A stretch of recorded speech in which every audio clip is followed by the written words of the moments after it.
Hey guys, welcome back to Cough Country. This is Steve with your cannabis news. Now, not too long ago, Minnesota became good old state number 23 to ratify recreational cannabis. I was excited. I know they were pumped in Minneapolis. Well, that's all well and good, right? But once the excitement dies down comes the humdrum, everyday reality of putting together the government office that is actually going to let this cannabis industry thing do its thing. Now, here in rides Erin Dupree. She's on her white horse. She's appointed czar of Minnesota cannabis. And this poor girl doesn't even get a full day to get herself together before they've already got dirt on her and have forced her to step down. She resigned after 1 day of her appointment. Erin, baby, what happened? Who'd you piss off, huh?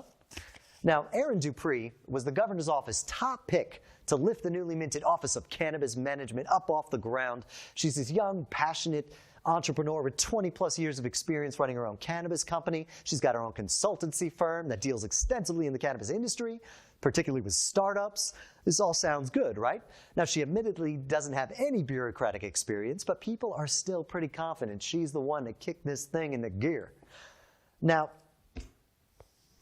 I don't know if somebody wants this job or not, but 1 day later, a video surfaces of her touting a product on her store, selling it at her store that technically maybe she shouldn't have. Okay, so around this time, there was an amendment made to the law surrounding Delta-8 THC edibles, right? Now, they were popping up everywhere. They weren't being regulated. But this amendment, the law, it was convoluted. It was confusing. It almost wasn't enforced. It really was just a stopgap measure that a year later was gotten rid of when recreational came into place anyway.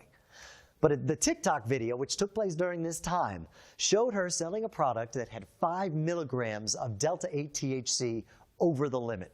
5 milligrams, and that put her afoul of the law. Then they went on her website, on which she freely posts all the scientific information for all of her products, and they combed through her inventory, looking at everything. And eventually they found a few items that technically had too much THC in them. Now, don't get me wrong, right? I get it.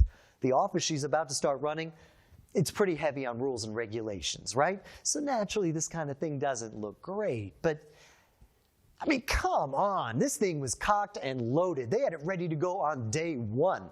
I can pretty much hear a political rival laughing evilly in the wings somewhere. Guys, I think this is a little harsh for 5 milligrams of Delta-8. Don't you think so?